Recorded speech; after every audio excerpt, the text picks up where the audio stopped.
दोस्तों, कैसे हैं आप सब। उम्मीद करती हूँ आप सब बिल्कुल ठीक होंगे। आज की कहानी शुरू होती है वहीं से जहाँ आखिरकार रघुपति भाई साहब की औकात सबके सामने आ चुकी है। हमारी पुष्पा ही वो इकलौती इंसान थी जो अनु की शादी करवाना चाहती थी रघुपति के बेटे विपिन से, जो कि एक नंबर का बेवकूफ लड़का निकला। लेकिन अब तो फाइनली टूट चुकी है अन्नू की शादी, और इस बात से राहत की सांस सिर्फ अन्नू को ही नहीं बल्कि आर्यवर्धन और हम सबको भी मिल चुकी है। असल में अन्नू चाहती ही नहीं थी विपिन से शादी करना, और अब जब ये रिश्ता टूटा तो लगा सब ठीक हो गया। मगर दोस्तों, कहानी में अभी भी एक बड़ी समस्या बाकी है, शर्मा जी की साड़ियों की दुकान। अगर अन्नू और विपिन की शादी हो जाती तो वह दुकान रघुपति और विपिन के हाथ आ जाती, लेकिन अब तो रिश्ता कैंसिल हो गया है। इसी खुशी में शर्मा जी चैन की सांस भी नहीं ले पाते कि रघुपति और विपिन धड़धड़ाते हुए उनके घर पहुंचते हैं और उन्हें ब्लैकमेल करते हैं, तुम्हारी दुकान अब हमारे हाथों से निकल चुकी है। लेकिन दोस्तों, यहीं पर होता है बड़ा धमाका। धमाकेदार एंट्री होती है आर्यवर्धन की, जो दोनों को पुलिस से गिरफ्तार करवा देता है।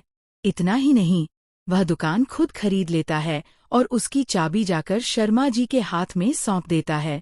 यह देखकर अन्नू और उसकी माँ की खुशी का ठिकाना नहीं रहता। अब सब कुछ बिल्कुल परफेक्ट लगता है। अन्नू की जिंदगी में शांति है, खुशी है, लेकिन एक कमी अब भी बाकी है। अन्नू अब तक आर्यवर्धन से अपने दिल की बात कह नहीं पाई है, इसलिए वह अपनी डायरी में बैठकर आर्यवर्धन के नाम एक दिल से लिखा हुआ लव लेटर लिख डालती है। लेकिन दोस्तों, यहीं पर होता है कहानी का असली टर्निंग पॉइंट।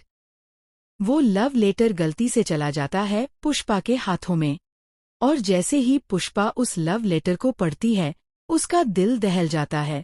उसे पता चलता है कि उसकी बेटी अन्नू अपने बॉस आर्यवर्धन से प्यार करती है। अब पुष्पा के लिए ये बहुत बड़ा झटका होता है। उसकी सोच में हजारों सवाल उठ खड़े होते हैं। इतना बड़ा उम्र का फासला, इतना बड़ा स्टेटस गैप, आखिर ये रिश्ता कैसे हो सकता है।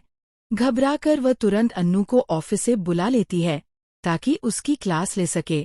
अन्नू को भी डर लगने लगता है कि कहीं उसकी माँ ने उसका लव लेटर पढ़ तो नहीं लिया, और यही सच्चाई थी।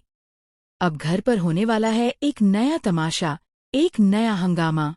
लेकिन दोस्तों, ये तो बस शुरुआत है। असली कहानी अब शुरू होगी, क्योंकि अब आर्यवर्धन भी चुप रहने वाला नहीं है। वह जल्द ही अन्नू से अपने दिल की बात कह डालेगा और होगा सच्चे प्यार का इजहार। तो दोस्तों, आज की कहानी में यहीं तक। फिर मिलेंगे एक नई और धमाकेदार कहानी के साथ। तब तक के लिए खुश रहिए, सलामत रहिए और देखते रहिए द ड्रामा 0.2। और हाँ, अगर कहानी अच्छी लगी हो तो चैनल को लाइक, शेयर और सब्सक्राइब करना बिल्कुल मत भूलिए।